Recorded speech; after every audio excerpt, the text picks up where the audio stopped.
हनुमान जी बाल ब्रह्मचारी थे, लेकिन क्या आप जानते हैं कि उनका एक पुत्र भी था? जी हाँ, ये कथा आपको चौंका देगी, पर यह बिल्कुल सत्य है। वाल्मीकि रामायण में हनुमान जी के पुत्र मकरध्वज के जन्म की कथा विस्तार से बताई गई है।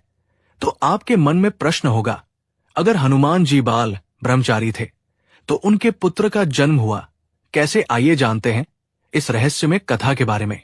जब हनुमान जी ने लंका जलाई थी, तब अपनी पूंछ की आग बुझाने के लिए वे समुद्र में उतरे। उसी समय उनके शरीर से पसीने की कुछ बूंदें समुद्र में गिर गई।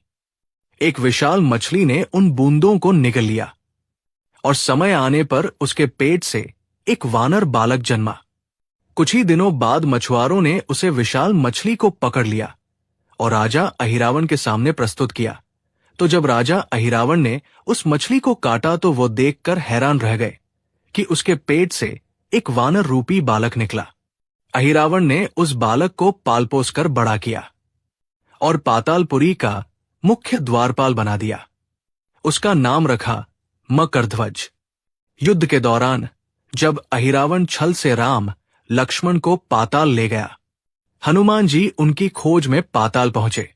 6 द्वारपालों को वे आसानी से परास्त कर गए, लेकिन 7वें द्वार पर खड़ा एक वानर बिल्कुल उन्हीं की तरह शक्तिशाली था। हनुमान जी ने पूछा, तुम कौन हो? मेरी तरह क्यों दिखते हो?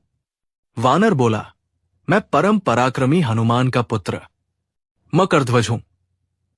हनुमान जी चकित रह गए, मैं तो बाल ब्रह्मचारी हूं, तुम मेरे पुत्र कैसे? तब मकरध्वज ने जन्म की पूरी कथा सुनाई। सुनकर हनुमान जी ने स्वीकार किया, हां, तुम मेरे ही पुत्र हो। ये थी मकरध्वज के जन्म की अद्भुत और रहस्यमयी कथा। कहानी पसंद आई हो तो कमेंट में जय बजरंगबली जरूर लिखें।